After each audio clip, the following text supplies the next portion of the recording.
Who will win the Zion sweepstakes? Hours away from the NBA draft lottery, our experts with advice for Zion. Plus, history in the making as the Blazers and Warriors get ready for Game 1 of the Western Conference Finals.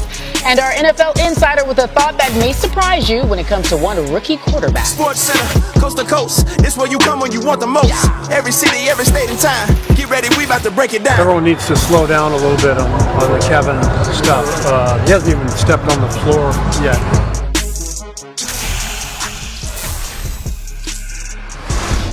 No slowing down the countdown clock to the NBA draft lottery. It's National Zion Day. Who gets the presumptive #1 pick in next month's draft? I hear Carrie Champion on the other end. The NBA draft lottery commences at 8:30 Eastern Time on ESPN. Let's commence this program. Let's begin. Welcome, everyone. Coast to Coast, David Lloyd, Carrie Champion. So, David, I have something to say to you. What is National Zion Day? It's like a holiday. If you get Zion Williamson, your life will change dramatically. Your team will change dramatically. This is true. I have it on good authority that people will be happy. That's my headline. But we also have other headlines we want to show the folks at home. Okay. Pray for Zion, Pray. David. The New York Post. Who have they asked for help, David? You got witches involved. Once you get the witches involved, look out, Carrie. That gets really serious at that point. Yes. Break the curse, can you? And Lotto Luck. David, what's the chance? Talk to me about that. Let's see. We got rabbit's feet. We got horseshoes. 14% chance. A lot of 14%. Turn it into luck, David. Yeah, they can happen. All right, folks. So Zion, meanwhile, is expected to become the third Duke player to be drafted first overall after Kyrie Irving and Elton Brand. That's what you should know. Why is that? He finished best player efficiency rating by any player in the last 10 years. Zion was also a dynamic defender, ranking in the top 5 in the ACC in steals, blocks per game. The first ACC freshman with 50 blocks and 50 steals in a season since Sean Battier. That's impressive. And Zion has become synonymous with slams. Apparently, he does that well. 72 dunks this season, the third most in Duke history. Woj on why he's #1. It really changed late in the summer when Duke went on a foreign tour and people started to see Zion Williamson with R.J. Barrett, who had previously been expected to be the #1 player in this draft. And it was clear that Williamson's game had evolved. He'd become more than just a dunker that some people had labeled him as in high school. And very early when that talented Duke team got together, it became clear to everybody in the NBA Zion Williamson had separated himself from everybody in this class and even the past few draft classes. So tonight's lottery, it's all about Zion, but it will also determine the 4 overall picks going first, and then the rest of the lottery will be slotted by record. In the first year of the new system, the Knicks, Cavs, and Suns have the best chance to land the #1 pick. As Carrie said, 14% each. Under the previous lottery structure, the NBA's worst team had a 25% chance to earn the top pick. In recent times, the favorite has come out on top, but anything can happen. 5 teams have won the lottery despite entering with less than a 5% chance of picking first overall. Jay Williams joins us now from Chicago in advance of tonight's NBA draft lottery. So, Jay, we got the Knicks, Suns, and Cavs all with the best chance to land the top pick. You got the Bulls and the Hawks on the next shelf. Where in your mind is the best fit for Zion to flourish both on and off the court? Well, David, obviously from a marketing perspective, you can say New York. But if you're asking me from a basketball perspective purely, now there's a lot of shifting here that can occur with free agency, what big free agents want to play in what markets. But if you're asking me what current personnel is perfectly suited for Zion Williamson right now, I would have to go with the Atlanta Hawks. Can you imagine how exciting it would be to see him and Trae Young play in the same team? With the spacing that they have in that system, with the way they shoot the threes, with the style and with the pace in which they play, their tempo, one of the fastest tempos in the NBA, I think that's a style in which Zion can flourish right away. He's not going to be a guy that you're going to say, let me go isolate you and go give me 25 points and make tough shots like Kawhi Leonard or like Kevin Durant. He's a guy that's going to get a lot of rim runs, get points in transition. He's going to get putback dunks. He's going to get second chance points. That Atlanta Hawk style, I think, will fit him right now due to their personnel. That's as currently constructed. That's without any change due to free agency, though. All right, look for up-tempo if you go Zion Williamson. All right, so you were the #2 overall pick in 2002. You've been through this. What advice would you give Zion about the next 5 weeks in his life and how best to sort of navigate that? Well, I mean, number one, it's about basketball. Basketball is the priority. You have to ball out. That's number one. If you're not balling out, nobody cares. So Zion Williamson still needs to play with that relentless spirit that he has as a player. He needs to have crazy dunks. That's who he is as a person. He has that kind of attack mode. Secondly, I'm going to give you some business acknowledgement here.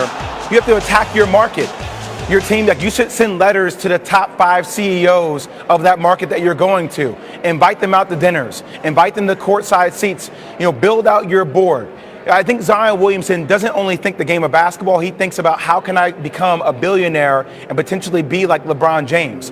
Now, you have to ball out in order to do that, but if you surround yourself with the type of people that can help you accomplish that goal, I think in any market that Zion goes to, I think his team will be really remiss if they don't start thinking about building the legacy of Zion Williamson, and that starts from day one, from the moment you get drafted.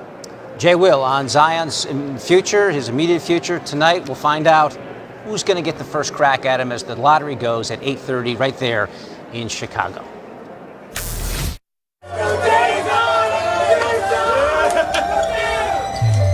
champs are next. I got enough motivation. We'll be ready. Ain't no more running, ain't no more running, I'm standing my ground. I'm just going to go ahead and say it. Our boys are giants. We taking the champ. Ain't no more running, ain't no more running, I'm standing my ground. Everybody was quick to shoot us down. I know what this team is capable of.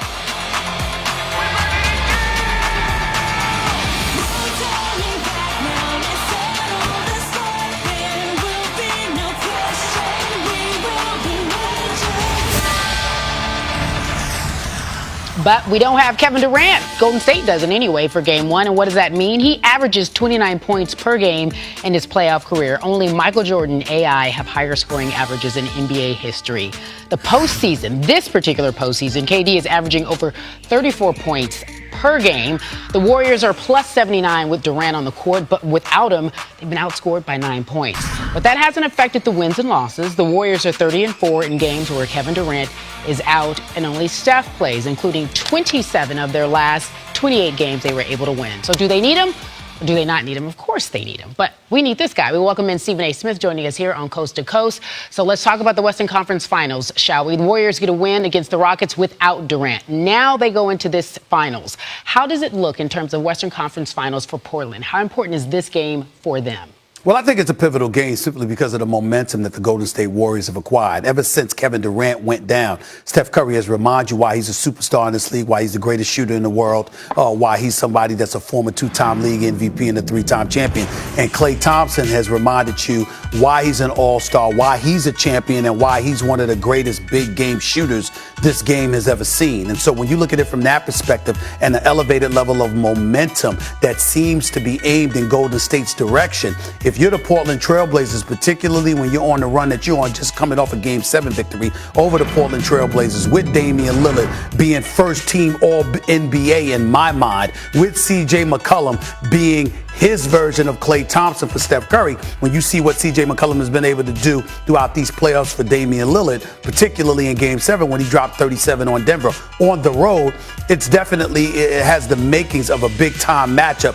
Portland, I think, needs to respond tonight, however, because you want to try to quell this momentum that Golden State is building as soon as possible. As soon as possible. More important for Portland than Golden State. So, but let's move on before we let you go. I had to ask you about this. NBA Draft Lottery tonight. As we all know, if anybody has watched First Take or even heard you, you are a Knicks fan. The last time you all had the #1 overall pick, it was Patrick Ewing in '85. Fast forward to present. What would a Zion do for that franchise? Well, first, let me say I don't appreciate you reminding us about the Patrick Ewing thing. You know, Kerry Champion, noted Lakers fan. I didn't get on you about your Lakers. We're not even going to talk they missed about the my playoffs for Lakers. 6 straight years. But let me say this to you. I went to church and I prayed. I've been on my knees every night praying. I prayed this morning. I prayed this afternoon. I'm going to pray tonight. And I really don't know how I'm going to be if the New York Knicks don't end up with one of the top 2 picks, because I like Ja Morant a lot. I really, really do. And even though he is clearly the consolation prize in this NBA draft lottery, make no mistake about it, Zion Williamson is something to behold. He's something special. He's something the New York Knicks desperately need. I believe that Kevin Durant and Kyrie Irving are coming to New York this summer. Adding Zion Williamson to the mix would be something special to behold. If they don't get him, it's emblematic of the Knicks being the Knicks. Luck almost never coming their way. I understand Patrick Ewing is going to be on the podium for the draft lottery. I get all that. I understand it. But I would remind people that I was praying for Patrick Ewing to deliver me a championship when he was playing, and he couldn't do it. So why should I have faith in him that he's going to deliver me some ping pong balls? Now, obviously, going against Michael Jordan is tougher than dealing with ping pong balls, but he did have some degree of control over that. He has no degree of control over this. So it's about prayer. It's about luck. It's about divine intervention. And I just hope the good Lord hears me so I can stop being a long-suffering Knicks fan and I can just be a Knicks fan. Can the choir say amen? I wish you the best of luck. All right. Can you see the draft lottery tonight? Yes, you will. 8:30 right here Eastern on ESPN. Stephen A. Smith joining us. We appreciate the time. Prayers going up. Thank you. And coming up, our first look at Josh Rosen with the Dolphins, what Kyler Murray needs to show at OTAs, and why Dwayne Haskins should start on the bench in Washington. Plus, Tiger getting ready for Beth Page, how he could pull even with one of Jack Nicklaus's records this week.